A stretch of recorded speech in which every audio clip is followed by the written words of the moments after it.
G'day mate, Matty Graham here from Exponential Performance Coaching. Come and check out my Saturday ride. I've just finished it, shade over 3 hours, around about 60 k's, kicked off at 5:15ish this morning. Come check it out.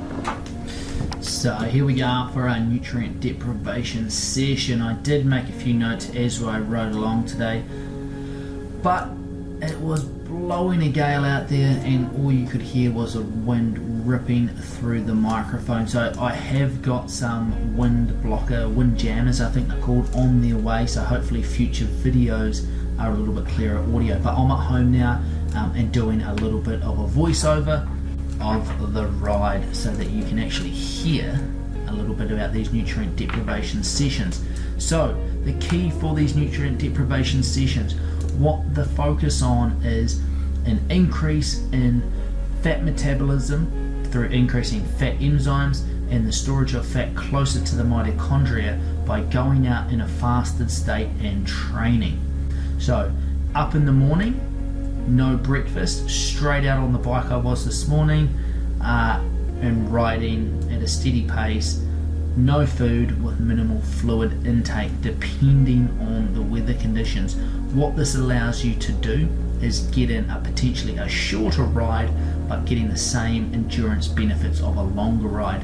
That way you spend less time in the saddle, which helps decrease the risk of injury and illness as well. Okay, I've just gone through 90 minutes of riding. So around about the 90-minute mark, your legs start to feel a little bit hollow.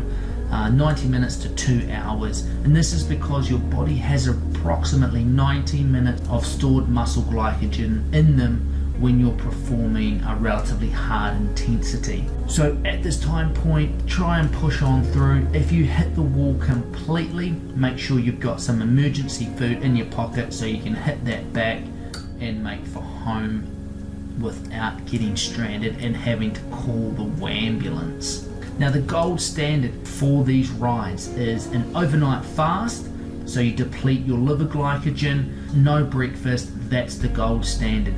You can start working back from there if you're a little bit nervous about heading out for a long ride or run with no food.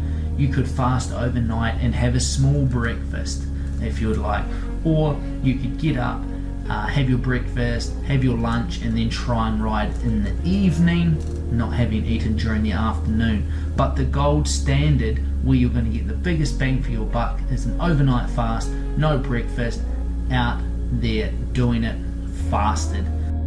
Alright, we're about 2.5 hours through, starting to head for home now, battle into the headwind, legs feeling a little bit flat. One final thing is that this is an advanced training method and should not be attempted by those athletes that are unaccustomed to long endurance training sessions, or definitely not those with impaired blood glucose regulations. If you want to find more about this type of training, I will post a link in the description below where you can check out an article where I talk about this type of training in more depth. Oh man, what a difference, 30 minutes mate. When I checked in at the 2.5 hour mark, legs were feeling pretty good. Went downhill from there very, very quickly. Had to stop myself grabbing my emergency gel to get me home. Time to roll home now, get some breakfast on.